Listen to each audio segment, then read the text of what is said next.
أهلا وسهلا بكم جميعا.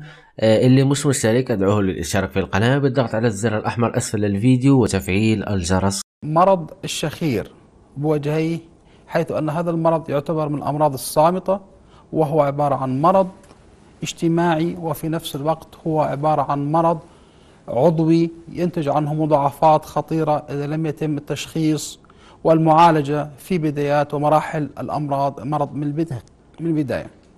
نستعرض الآن الصورة رقم 1. بنشاهد هون أنه الشخير هو عبارة عن مرض اجتماعي، بحيث أنه يؤثر على الحياة الزوجية، بحيث أنه الإنسان اللي عنده مرض الشخير، الأشخاص اللي حواليه بيعانوا من نمط حياة معين نتيجة لوجود شخير في البيت. قد يكون السبب الزوج، أو قد يكون السبب الزوجة، أو قد يكون الطفل.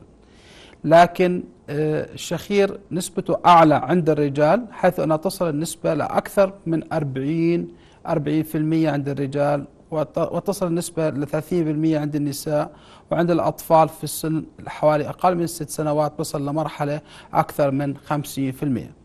لذلك مرض الشخير هو مرض موجود في بيوتنا، منتشر بنسب عالية، لا يكاد أن يخلو بيت من هذا المرض.